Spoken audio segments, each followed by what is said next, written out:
박수 치면서 함께 주님을 기뻐하심으로 찬양하십시다.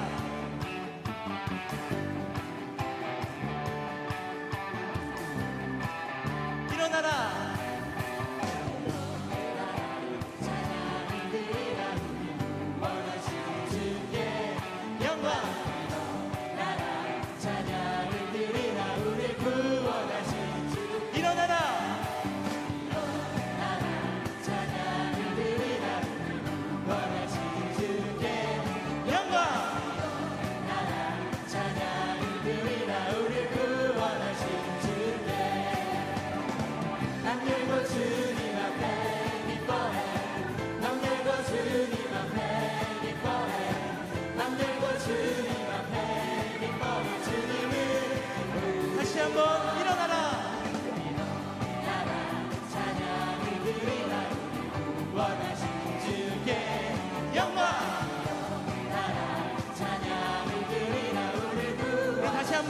율동하시면서 찬양합시다.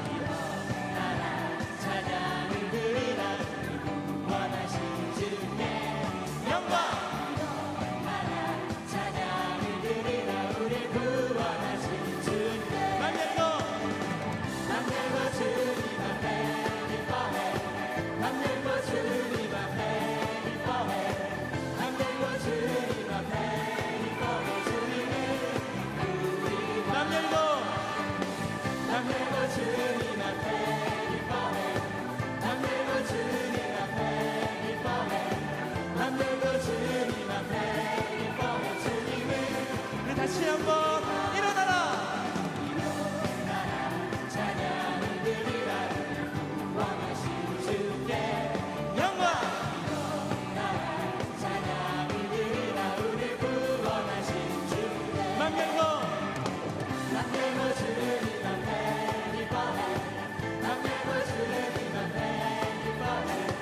맘 열고 주님 앞에 기뻐해. 주님을 마음을 열고 맘 열고 주님 앞에 기뻐해. 맘 열고 주님 앞에 기뻐해. 맘 열고 주님 앞에 기뻐해. 우리 다시 한번 우리의 마음을 주님께 활동하시면서 맘 열고 주님 앞에 기뻐해.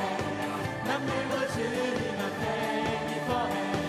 맘 열고 주님 앞에 기뻐해. 주님을 할렐루야. 우리 아침을 기뻐하시면서 함께 찬양합시다.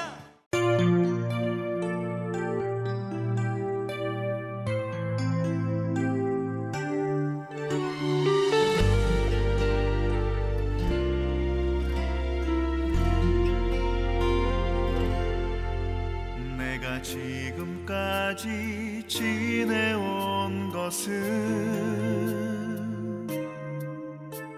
주의 은혜라. 주의 은혜라. 지금까지 지내온 것은 내가 하나님의 자녀 된 것은 주의 은혜라. 주의 은혜라. 하나님의 자녀 된 것은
사랑하는 반포 침례교회 성도님들, 한 주간 안녕하셨습니까? 주님께서 우리 성도님들 매일 성령으로 보호해 주셔서 하루하루 늘 행복한 나날이 되고 있으리라 믿습니다. 우리 반포 침례교회 다음 주일부터는 방배동 지역에 있는 새로운 예배처소에서 함께 모여 예배를 드릴 텐데, 오늘 우리가 이 영상으로 예배를 드리면서 또 새로운 예배 처소에 옮겨가면서 우리가 가져야 할 어떤 믿음의 확신, 또 자세, 이런 것을 같이 생각해 볼 수 있으면 좋겠습니다. 새로운 예배 처소로 이전하는 일에 막바지에 있고, 이번 금요일, 토요일 또 이사를 하는 중요한 일이 있는데 잘 이루어지도록 기도해 주시고, 또 시간이 가능하신 분들은 토요일 날 와서 또 이사하는 일에 같이 좀 참여할 수 있으면 참 좋겠습니다. 오늘은 베드로전서 2장 9절 10절의 말씀을 가지고 우리가 누구라는 제목으로 말씀을 나누고자 합니다. 사람이 행복하게 살아가기 위해 잊지 말아야 할 중요한 것들 가운데 하나는 자기가 누구인지에 대한 깨달음입니다.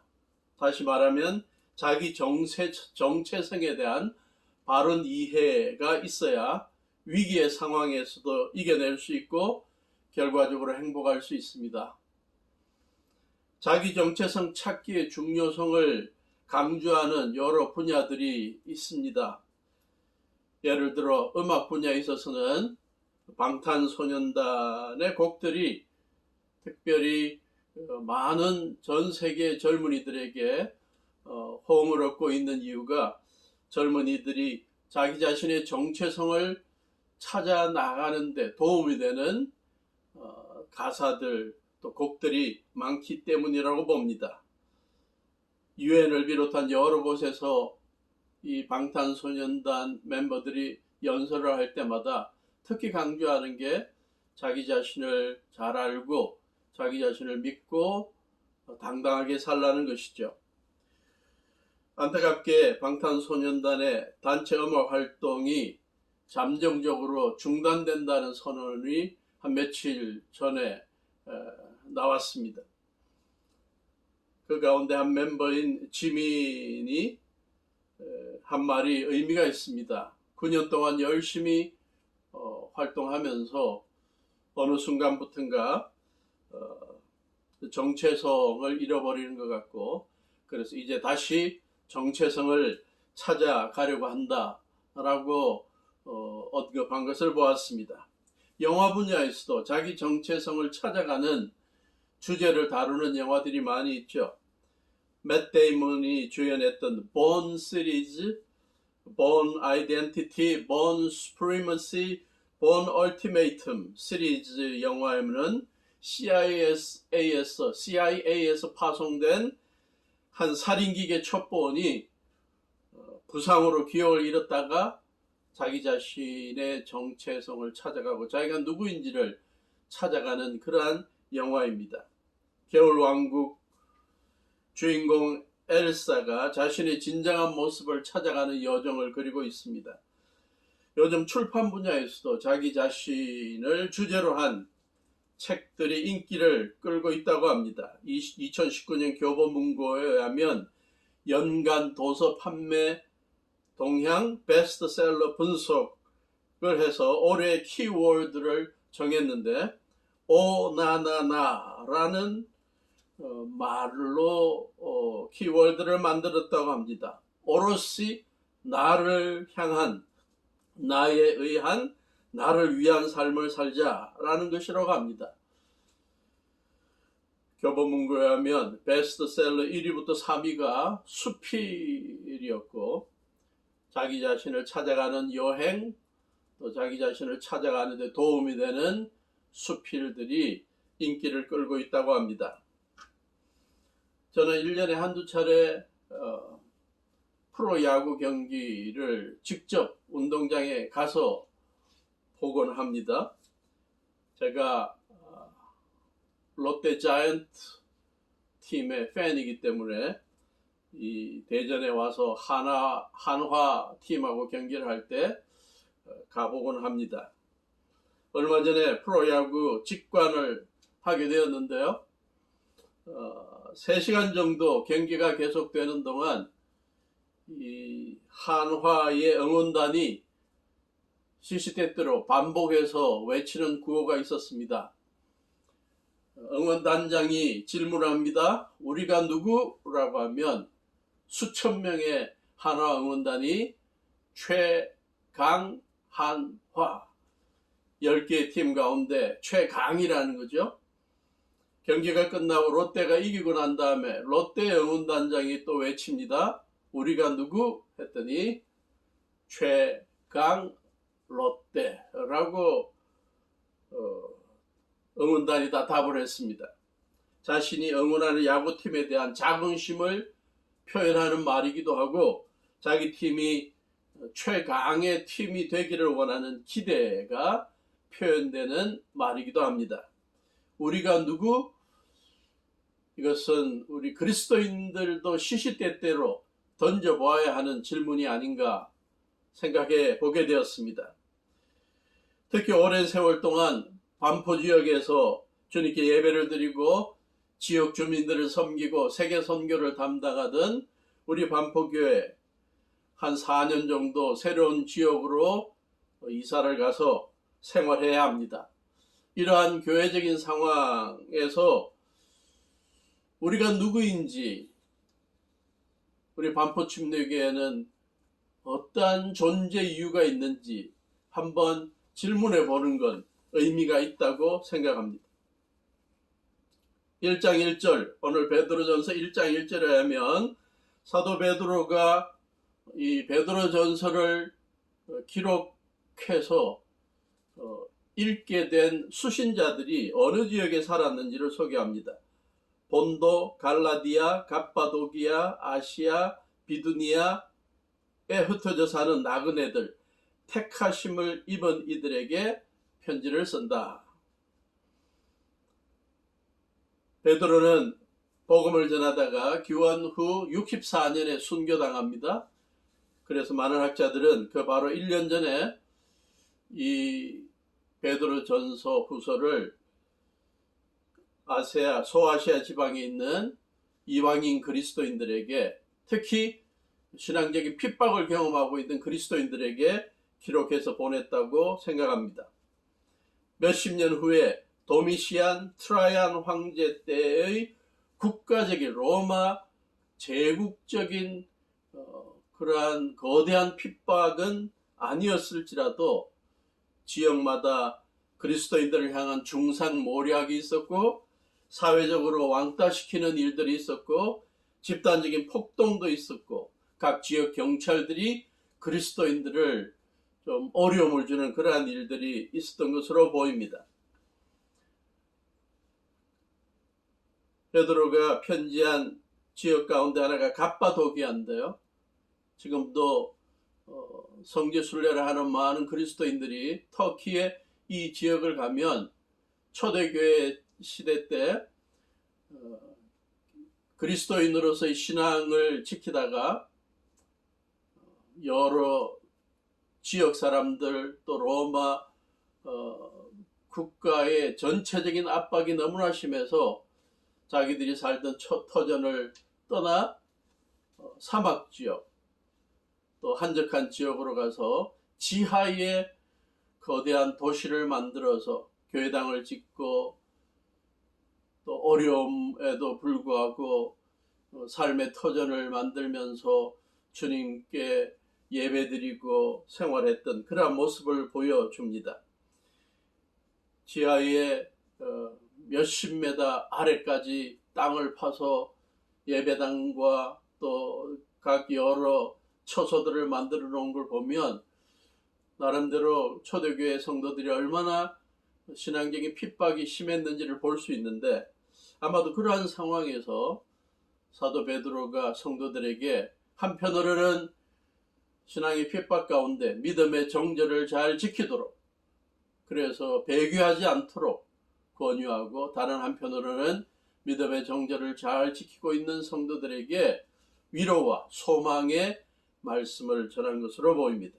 오늘 본문은 베드로가 신앙적인 핍박 가운데 있는 이방인 그리스도인들, 자기가 목회하고 사역하던 그 지역의 그리스도인들 어려움 가운데서도 이겨내게 하기 위해서 그리스도인들이라면, 교회라면 가져야 할 4가지 중요한 자기 정체성, 자기 이해를 소개하고 있습니다. 그리고 교회의 존재 이유를 밝히고 있습니다. 우리 성도들이 이 4가지를 조금이라도 더 오래 기억하도록 돕기 위해서 제가 이름표를 좀 만들어 보았습니다. 오늘 베드로전서 2장 9절에 보면 베드로는 소아시아 지방의 신앙적 핍박 가운데도 믿음의 정절을 지키는 그들, 위기 상황에서도 흔들리지 않도록 꼭 이것만을 기억해라 라고 하면서 그들의 정체성 4가지를 소개하는데, 그 첫째가 바로 2장 9절, 여러분은 택하심을 받은 족속입니다. 그들은 하나님의, 주님의 택하심을 받은 족속이라고 말하고 있습니다. 그래서 우리 그리스도인들은 무엇보다 먼저 하나님 앞에 택하심을 받은, 선택받은 백성들이다 하는 것을 늘 기억해야 하겠습니다. 이렇게 짚는 게 더 오래 기억에 남을지, 아니면 이렇게 붙이는 게 더 나을지 고민하다가 양쪽을 다 하기로 했습니다. 택하심을 받은 족속이다.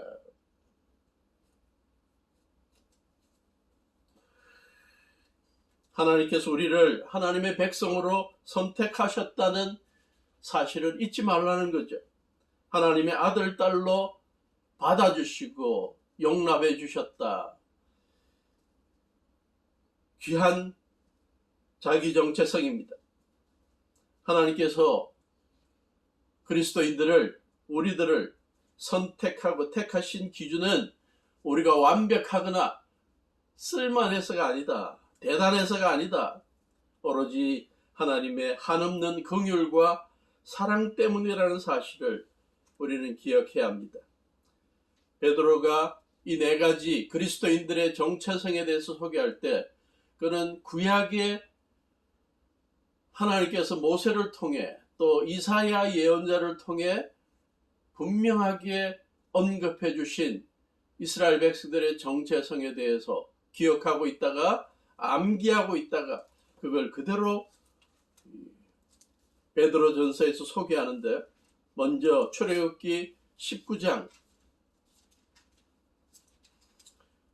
출애굽한 이스라엘 백성들이 하나님께서 약속하신 가나안 땅으로 들어가기 위해 시내 광야를 지내고 40년 동안 광야 생활을 하게 되는데, 하나님께서 그 광야 생활의 시초에 시내산에서 율법을 주시면서 그 율법을 받기 바로 전에 이스라엘 백성들에게 모세를 통해서 그들이 어떤 존재인지를 깨닫게 합니다.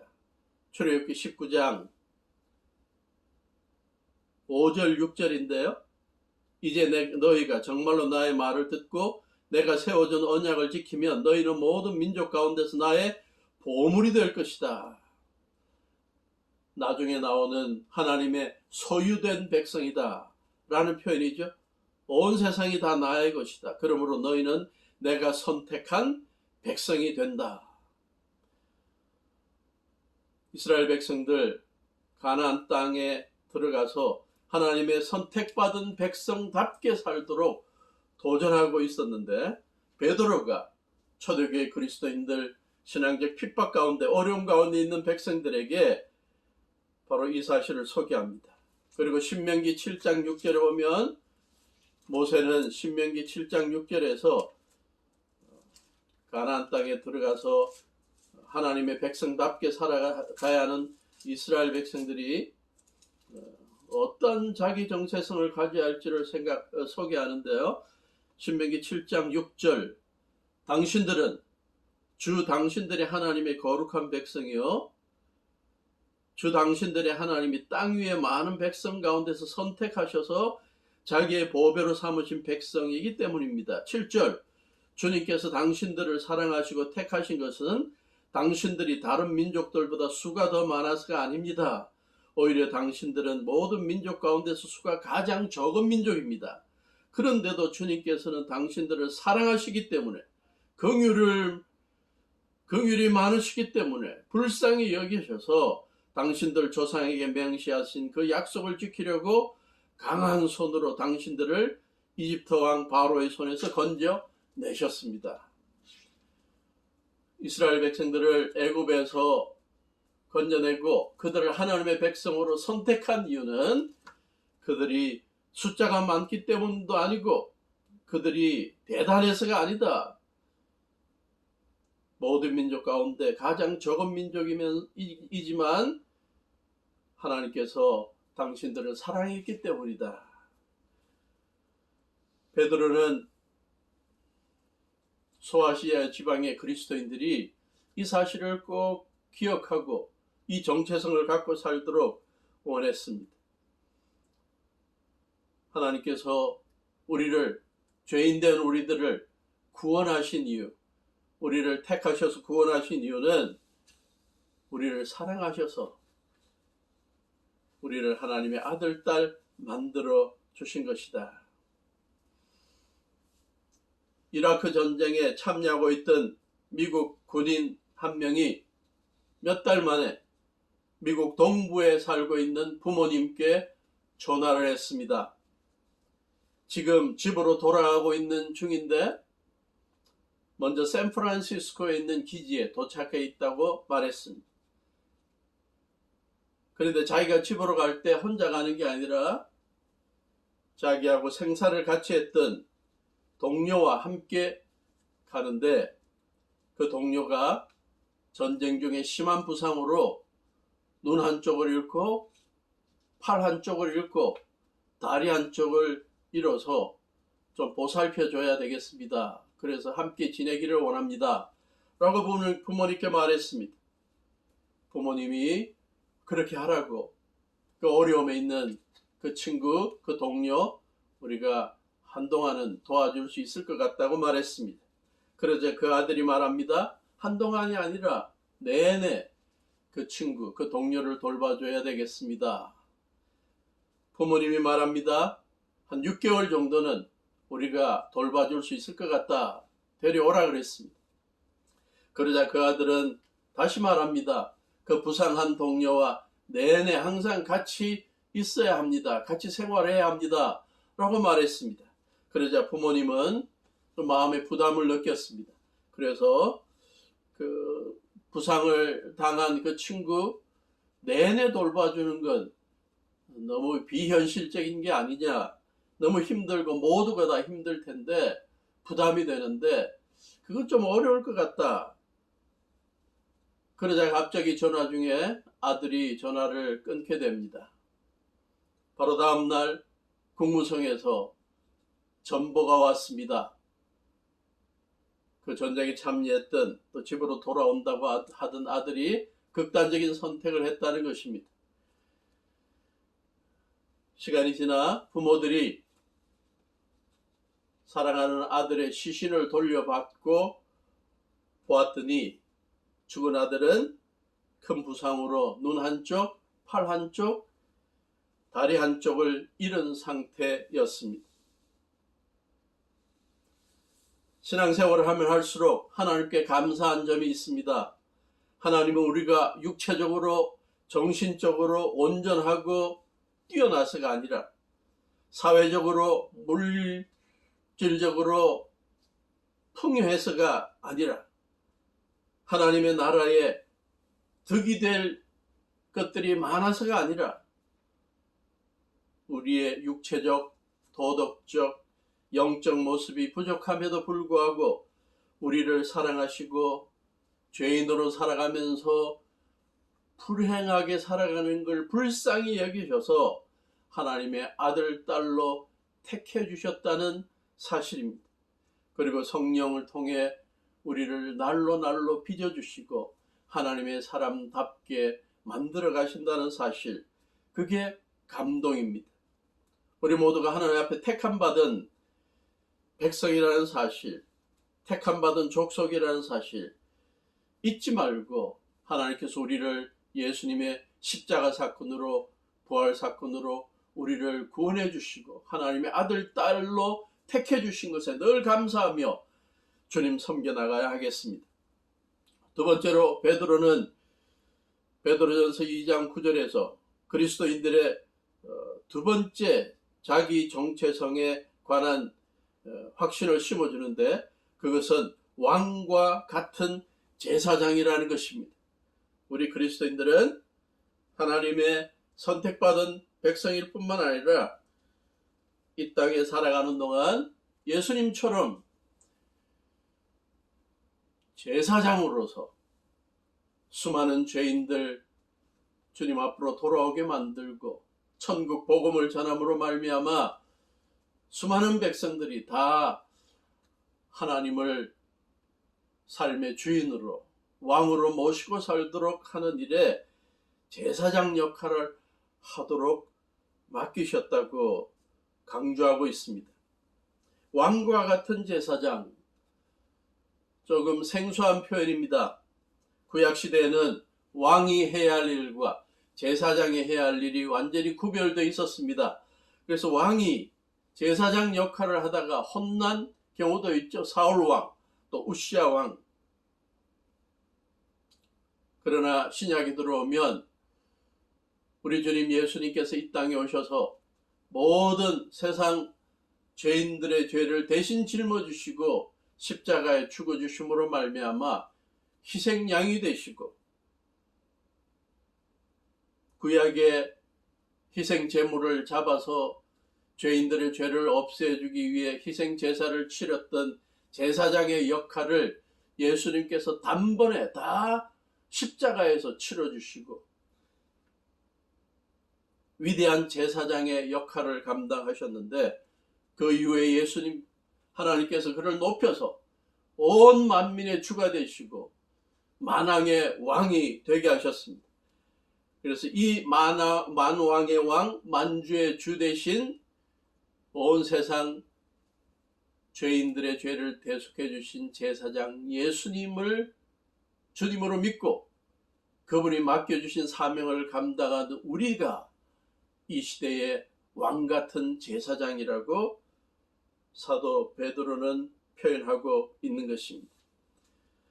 요한 선생님도 요한계시록에서 여러 곳에서 우리 그리스도인들이 예수님으로 말미암아 제사장 역할을 감당하게 되었다고 말합니다.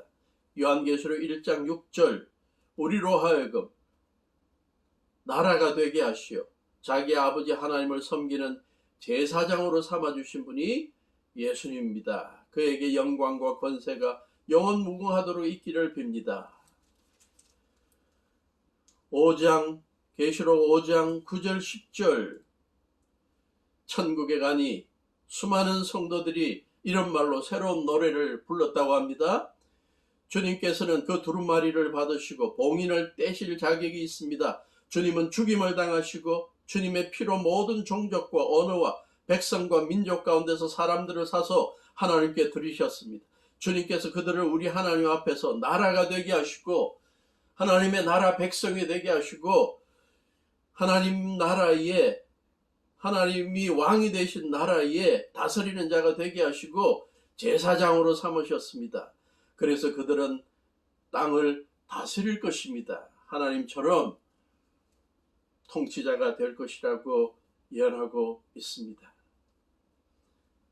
이 땅에 살아가면서 우리 그리스도인들, 하나님의 아들, 딸, 선택받은 족속으로서 주님께 주신 사명이 있다는 사실, 왕같은 제사장, 구약시대의 제사장이 그랬던 것처럼 하나님의 말씀을 가르치고 하나님의 백성들을 모아서 제사와 예배를 드리게 만들고 수많은 주위의 죄인들이 죄로부터 깨끗하게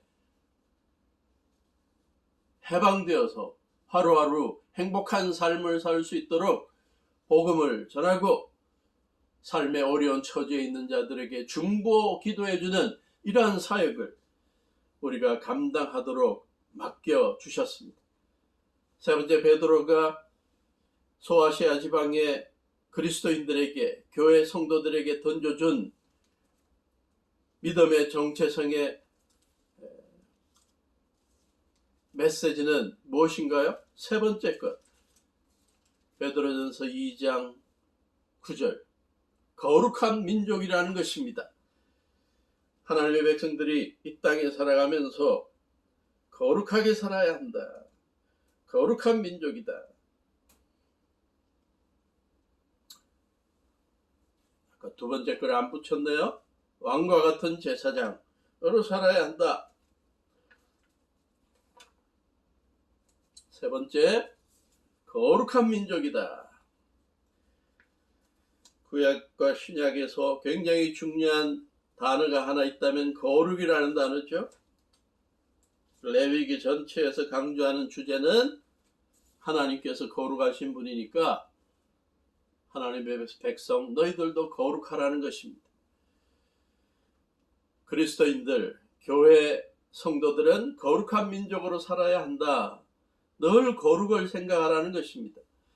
출애굽기 19장 6절에서 모세가 출애굽한 백성들, 가나안을 목표로 가고 있던 백성들에게 던져준 그러한 메시지도 마찬가지입니다.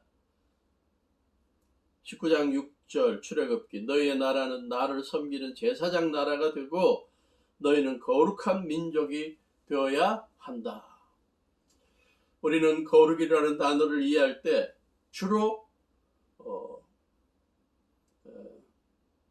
이 원어적인 의미가 분리되다는 뜻인데, 주로 우리는 죄로부터 분리되는 것만을 생각합니다. 그래서 그리스도인들이 거룩하다 그러면 이 세속적이고 죄 많은 곳에서 분리되어서 아무도 살지 않는 사막이나 기도원이나 이런 데 가서 홀로 세속으로부터 벗어나 정절을 지키는 그러한 것으로 생각합니다. 그러나 성경에서 강조하는 거룩은 죄로부터 분리되는 것과 아울러 하나님 앞에 하나님의 목적을 이루고 하나님께 영광을 돌리기 위해 모든 다른 것을 떠나서 분리되어 있는 것을 말합니다. 요즘 말로 말하면 하나님께, 주님께 기쁨이 되는 일이라면 내 모든 걸 들여서 올인하는, 헌신하는 모습, 그게 바로 거룩한 것입니다. 사도 베드로는 믿음의 핍박이 있는 소아시아 지방에서 생활하는 그리스도인들에게, 교회 성도들에게 그러한 핍박 가운데서도 하나님 섬기고 주님 섬기는 일에, 주님께 영광 돌리는 일에 더욱더 헌신해 보도록, 그게 바로 그리스도인들의 삶의 모습이라고 소개하고 있습니다. 우리 반포침례교회 성도들 몇 년 동안 이제 예배 초소와 섬김의 초소가 좀 옮기게 되었지만, 그러나 거룩함을 유지하고 지금까지도 반포 지역에서 주님을 섬기는 일에 거룩하게 올인해 왔지만, 방배동 지역에서 새롭게 그 지역을 비롯해서 땅끝까지 복음을 전하고 선교하는 일에, 또 예배드리는 일에 올인하고 헌신하는 우리 성도들 될 수 있기를 바랍니다. 네 번째, 베드로가 소개한 그리스도인의 정체성, 네 번째는 하나님의 소유가 된 백성입니다. 하나님의 소유가 된 백성. 너무 멀어서 잘 안 보일지 모르겠는데요. 하나님의 소유가 된 백성으로 살아야, 확신을 가지고 살아야 한다. 하나님의 소유가 된 백성.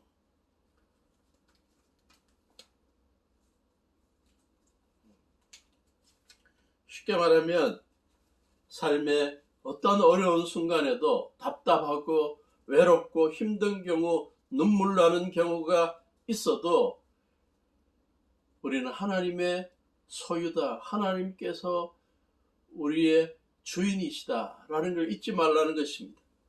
한국어 번역에 소유가 된 백성이라는 이 단어는 히브리적인 의미 또 헬라어적인 의미는 값을 주고 사다는 것입니다. 값을 지불하고 산 것입니다. 그래서 여러 성경에서는 보배롭게 여기다. 값을 주고 산 것이니까 얼마나 보배롭겠습니까? 보배롭게 여기다라고 번역한 성경들도 많이 있습니다. 신명기 7장 6절 아까도 우리가 읽었지만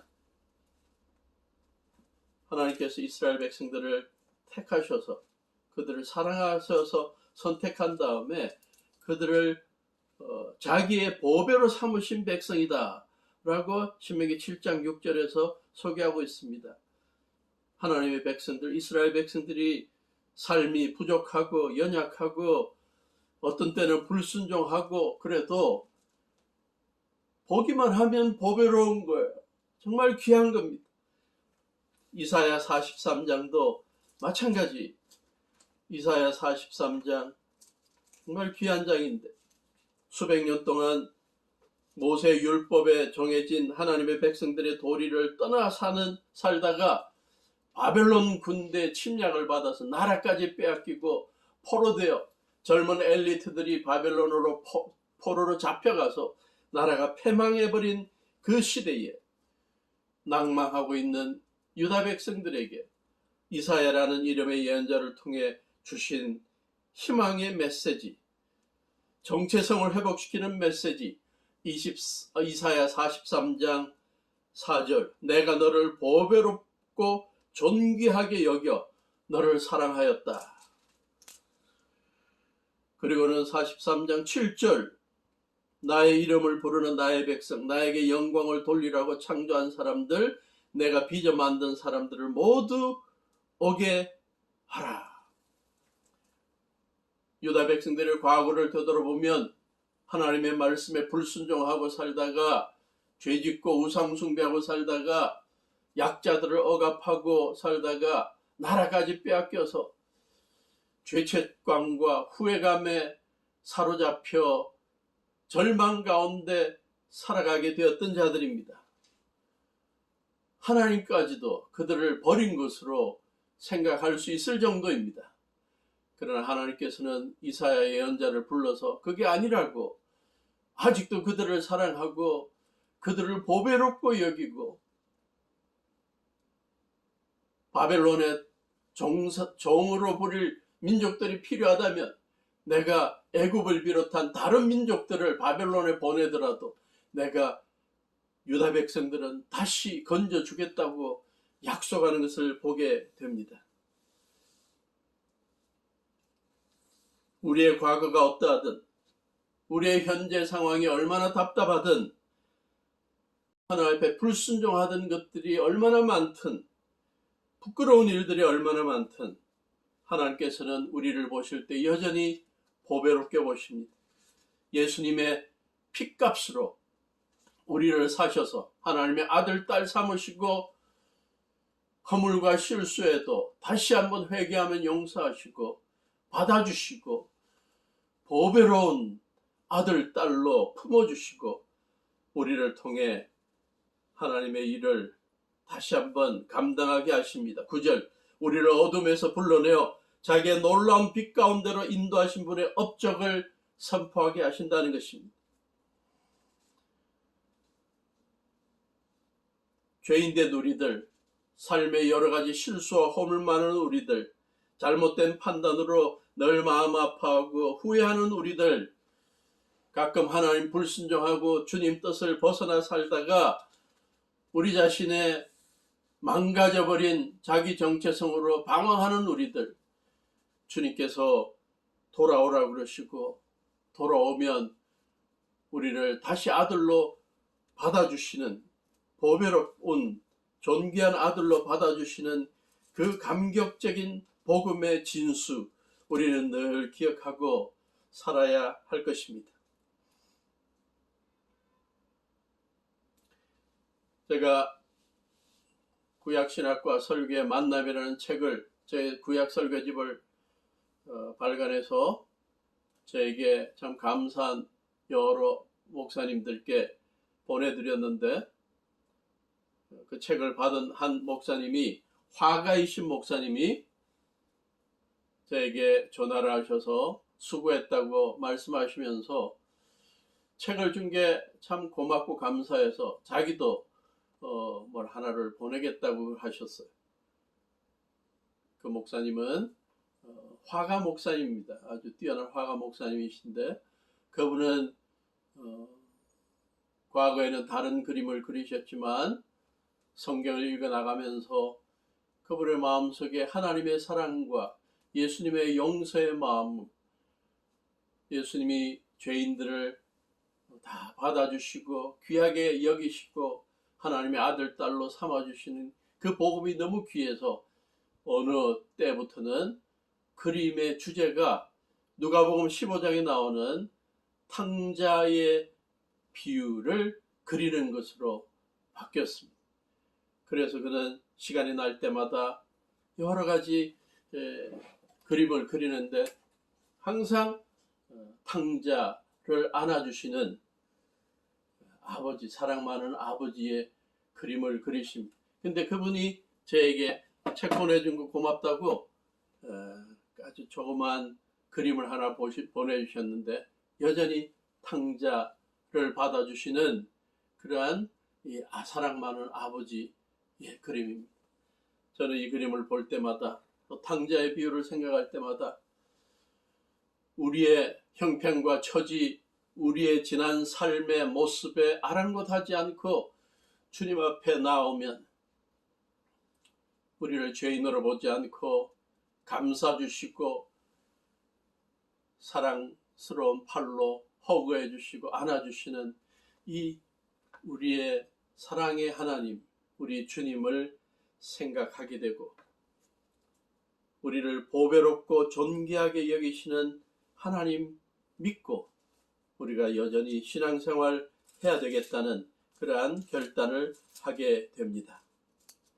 마지막으로 사도 베드로는 소아시아 지방에서 신앙적인 핍박 가운데 있는 그리스도인들로 하여금 어려움 가운데서도 잊지 말아야 할 그리스도인의 정체성에 대해 우리가 누구인지에 대해 밝혀주고 난 다음에 마지막으로 교회의 존재 이유, 그리스도인들의 존재 이유를 9절 끝에서 소개합니다.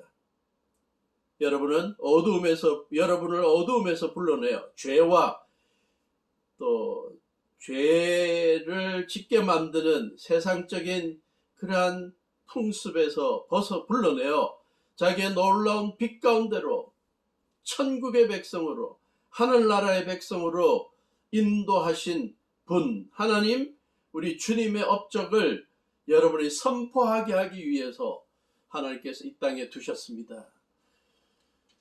그리스도인의 존재 이유, 교회의 존재 이유는 다른 것이 아닙니다. 하나님의 영광을 드러내고 하나님께서 우리들에게 베푸신 은혜, 사랑을 드러내고 예수님을 통해 이루어주신 십자가 사건과 부활 사건의 소망을 감격을 전하고 삶의 어려운 순간순간마다 성령님을 통해 베풀어 주시는 기적을, 치유를 주위 사람들에게 간증하는 것이고 지경을 넓혀 땅끝까지 복음을 전하는 것이죠. 이 일을 위해 우리 교회가 존재한다는 사실을 기억할 수 있기를 바랍니다. 그래서 새로운 처소로 가서 한 몇 년 지날 때에 우리가 누구인지 왜 이곳까지 이사하면서까지 이렇게 교회 생활을 해야 되는지 그 목적을 우리가 분명히 깨닫고 가는 우리가 되어야 하겠습니다. 8월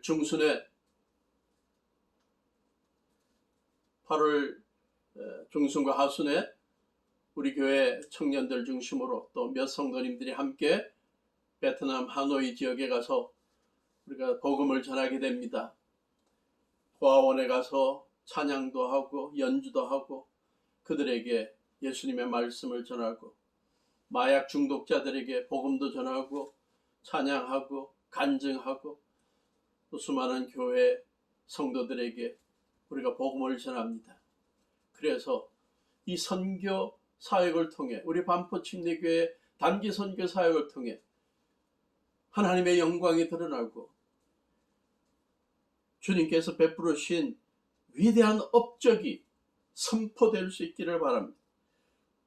결론을 맺습니다. 아까 설교서론 부분에 프로야구 하나팀 응원단, 롯데팀 응원단 이야기를 잠깐 했는데요. 제가 그들이 응원하는 모습을 보면서 현실과 너무나 거리가 있는 걸 깨닫고 참 아이러니다, 참 모순이다 라고 생각했습니다. 왜냐하면 응원할 때 우리가 누구 하니까 하나 응원단 수천 명이 최강한화라고 외쳤는데 지금 하나는 10팀 가운데 꼴등입니다. 한 게임 이겼다고 롯데 응원단 우리가 누구 했더니 최강 롯데라고 했는데 지금 10팀 가운데 8등입니다. 우리가 누구인지에 대해 그렇게 외치고 1등이 되기를 열망하면서 응원했는데 현실은 너무나 동떨어져 있는 이걸 보면서 제가 깨달았습니다. 우리 그리스도인들은 이렇게 살면 안 된다. 우리 그리스도인들과 교회는 베드로가 말한 것처럼 이러한 그리스도인들의 정체성을 확실하게 붙잡고 우리의 삶의 현실 속에서 그것이 경험되고 위기를 이겨내고 치유를 경험하고 주위에 믿지 않는 사람들을 주님 앞으로 이끌어들이는 역사가 일어나는 그러한 현실이 되어야 한다라고 생각하게 되었습니다. 하나님의 택한 받은 백성이라는 구원받은 백성이라는 자긍심도 없이 기죽고 살아가는 그리스도인 아무도 없기를 바랍니다. 왕같은 제사장이라고 배웠지만 예배도 없고 중보기도도 없고 말씀 선포도 없는 우리가 아니기를 바랍니다. 거룩한 족속이라고 말했지만 거룩한 민족이라고 말했지만 우리의 삶이 세상 사람들보다 더 거룩하지 못한 그러한 모습은 아니기를 바랍니다. 하나님께서 보배롭게 여기는 사람답게 매일매일 하나님 앞에 기쁨을 돌리고 즐거움을 주는 칭찬받는 삶을 살아갈 수 있기를 바랍니다. 다음 주가 되면 우리는 방배동에 있는 새로운 예배당에서 함께 예배 생활을 하게 되고 교회 생활을 합니다. 예배당에 들어서면서 또 앞으로 예배당에 들어설 때마다 우리가 누구라는 이 질문을 스스로 던져보고 우리가 오늘 베드로를 통해 배웠던 말씀을 확신을 붙잡고 교회 생활을 힘차게 해나가는 우리가 될 수 있기를 주님의 이름으로 축원합니다.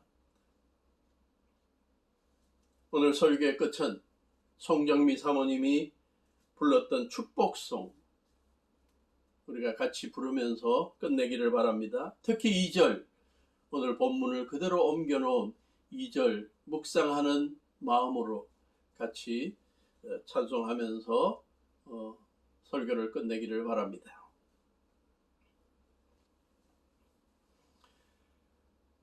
이제는 우리 주 예수 그리스도의 무한하신 은혜와 아버지 하나님의 지극하신 사랑하심과 성령님의 동행하심이 우리가 누구인지를 바로 깨닫고 우리의 존재 이유를 늘 기억하며 주님께 영광 돌리고 살아가기를 다짐하는 우리 반포 침례교회 온 성도들 위해 지금부터 영원토록 함께 하시기를 예수님의 이름으로 간절히 축원하옵나이다. 아멘.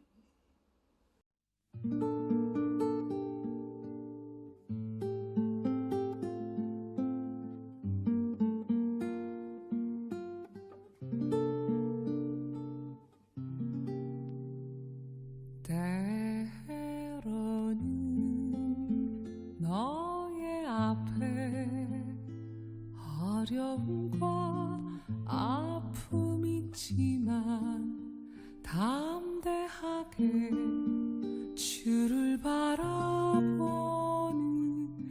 너의 영혼 우리 볼 때 얼마나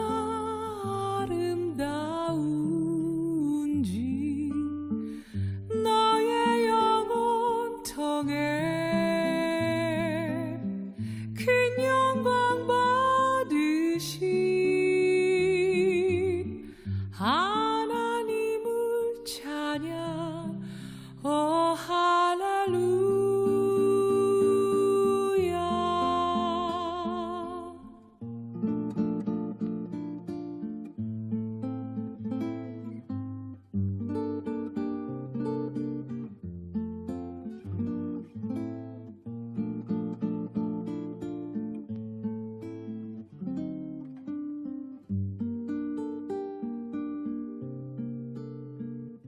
너는 택한 족속이요 왕같은 제사장이며 거룩한 나라 하나님의 소유된 백성